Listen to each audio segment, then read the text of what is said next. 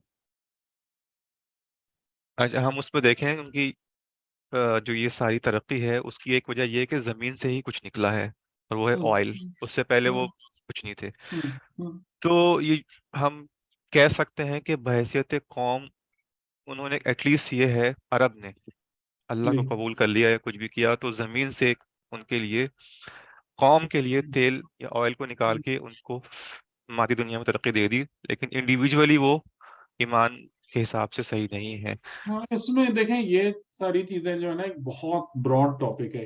یہ دو چار باتوں سے حل نہیں ہونے والا کہ اجتماعی زندگی جو ہے اقوام کی وہ کن اصولوں پر چلتی ہے اور کیسے ہوتی ہے. تو اس میں تو ایک چیز یہ ہوتی ہے کہ اقوام کی زندگی میں جو ہے نا یہ ادوار الٹ پھیر ہو رہے ہوتے ہیں. یعنی جیسے کہ مثال کے طور پر کہ تقریباً اگر آپ ہسٹری کو دیکھیں تو 700 سال کے پیریڈز آتے ہیں، 700 ایئرس کے، کہ جس میں ہوتا ہے اور وہ ڈومینیٹ کرتے ہیں اور رول کر رہے ہوتے ہیں دنیا پہ. تو ایک زمانہ تھا رومنز کا، جتنا ہمیں پتہ ہے ان سے پہلے گریکس کا تھا، پھر رومنز کا دور آیا، پھر اس کے بعد مسلمانوں کا دور آ گیا. مسلمانوں کا دور جب ختم ہوا تو یورپینز کا دور آ گیا، جو ابھی وہ بھی تقریباً اب اپنے اختتام تک جا رہا ہے. اور اب جو ہے ایک لحاظ سے وہ پھر ایشینز، جو ایشیائی اقوام ہیں، مطلب انڈیا، چائنا اور یہ سب، اب ان کا دور بظاہر دکھ رہا ہے کہ اب یہ عروج پا رہے ہیں. تو اب آپ ہر جگہ وہ نہیں کہہ سکتے کہ یہ اپنے ایمان اور تقوی کی بنا پر ان کو عروج مل رہا ہے. یہ ایک خدا کا ایک طریقہ، ایک سنت ہے. تلک الایام نداولها بین الناس، کہ یہ شب و روز کی، ایام کی ایک گردش ہے کہ جس کو خدا روٹیٹ کرا رہا ہوتا ہے لوگوں کے درمیان. یہ ایک الگ سنت ہے، یہ ایک الگ طریقہ ہے. وہ جو بات ہے کہ لوگ ایمان اور تقوی پر آئیں گے اور ان کے لیے آسمان اور زمین سے برکتوں کے دروازے کھلیں گے، وہ ایک الگ حساب ہے. ٹھیک ہے, تو اس دونوں کو آپس میں مکس نہ کریں, ٹھیک ٹھیک. یہ وہ ایک الگ حساب.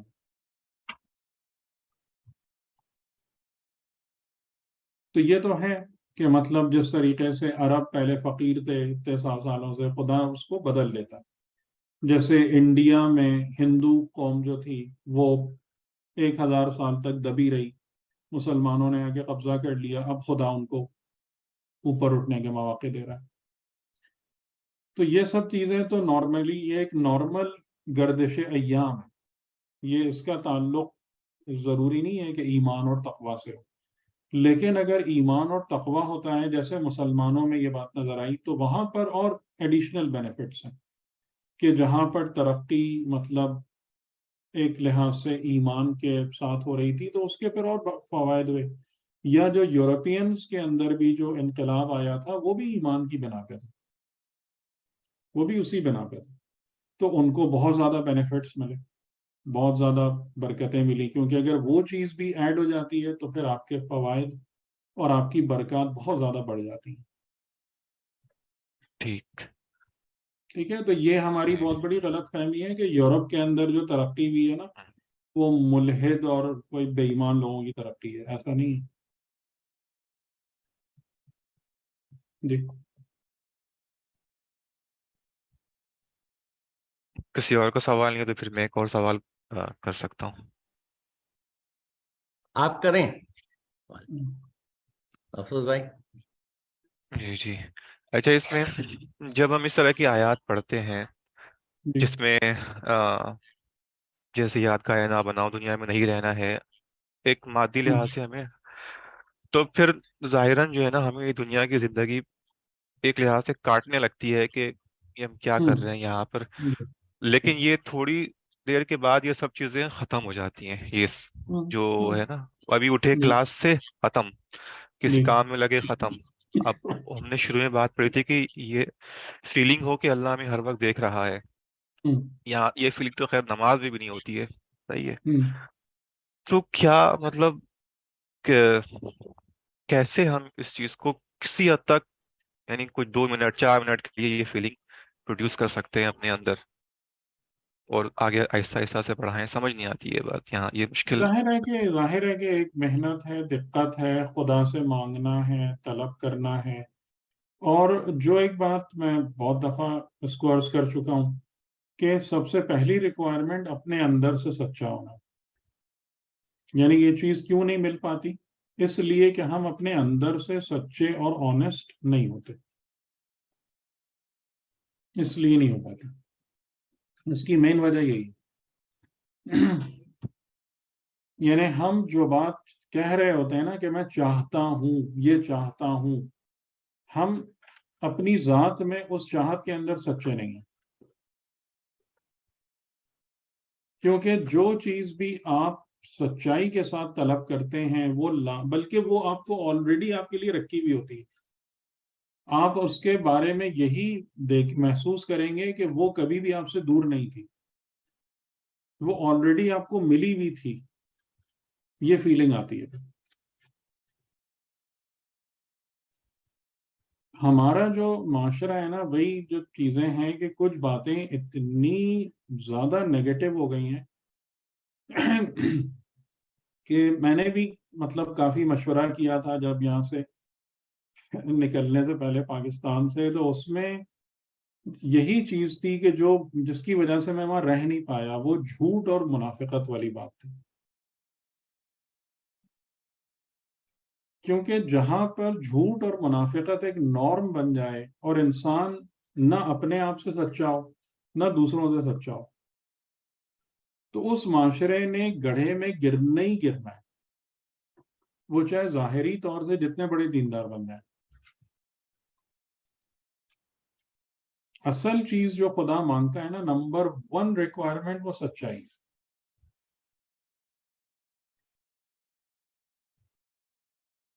ایگری کرتے ہیں نہیں, یا میں غلط بات کر رہا ہوں؟ ایگری کرنا پڑے گا بالکل, ایگری تو ایسا ہے ہی. صحیح ہے. میرا یہ کہنا ہے کہ سچائی جو ہے نا وہ اپنے ساتھ, آپ کی بات صحیح ہے کہ اپنے اندر جو ہے, جو آپ